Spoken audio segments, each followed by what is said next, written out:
అందరికీ నమస్కారం. ఈరోజు గుంటూరు రావడానికి 2 కారణాలు ఉన్నాయి. ఒకటి, ఈ సినిమా పేరు గుంటూరు కారం. రమణగాడు మీవాడు, మనందరి వాడు.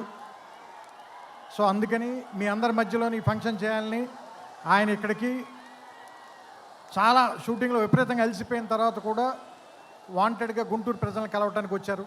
సో అందుకని మీరు కొంచెం డిసిప్లిన్ పాటిస్తారని, పోలీసు వారికి సహకరించాలని మనస్ఫూర్తిగా కోరుకుంటున్నాను. ఎందుకంటే వాళ్ళు చాలా అలసిపోతున్నారు పోలీసులందరూ. నేను చాలాసేపటి నుంచి చూస్తున్నాను. చాలా త్వరలో మీకు ఉంచేద్దాం ఈ విషయాన్ని. రెండో విషయం, సూపర్ స్టార్ కృష్ణ గారు తెలుగు సినిమాలో విడదీయలేని ఒక అంతర్భాగం. అలాంటి ఒక గొప్ప మహానటుడు, మహామనిషి.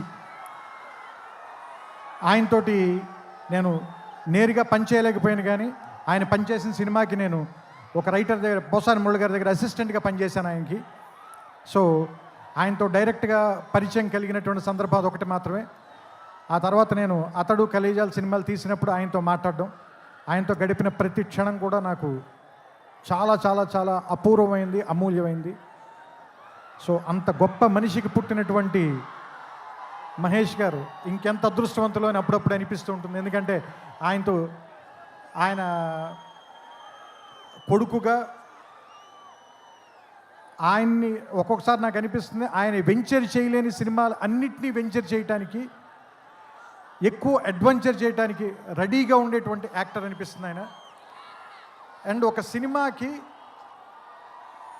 100% పనిచేయాలంటే 200% పనిచేసే హీరో ఎవరైనా ఉన్నారంటే మహేష్ గారు.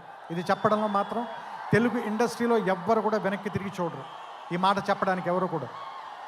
అండ్ నేను అతడు పనిచేసినప్పుడు ఎలా ఉన్నారో, కలేజా పనిచేసినప్పుడు ఎలా ఉన్నారో, ఈరోజు కూడా అలాగే ఉన్నారు. అంటే 25 సంవత్సరాలని మీరు అంటున్నారు, కానీ నాకైతే ఒక 2-3 సంవత్సరాలు కానీ క్రితమే ఇంట్రడ్యూస్ అయినటువంటి హీరోలాగానే అనిపిస్తున్నారు. చూడ్డానికి అంత ఎంగగా ఉన్నారు, మనసులోనూ అంత ఎంగగా ఉన్నారు, పర్ఫార్మెన్స్లో కూడా అంత నూతనంగా, అంత యవ్వనంగానే ఉన్నారు. ఆయనకి మరిన్ని వసంతాలు ఉండాలని, ఆయన్ని కృష్ణ గారి తరఫున మీరందరూ ఆయన వెనకాల ఉండాలని, ఆయన ఆశీర్వదించాలని మనస్ఫూర్తిగా కోరుకుంటూ, జనవరి 12వ తారీఖున థియేటర్లో కలుద్దాం. ఈ సంక్రాంతిని చాలా గొప్పగా జరుపుకుందాం, ఆనందంగా జరుపుకుందాం, రమణ గారితో కలిసి జరుపుకుందాం. Thank you.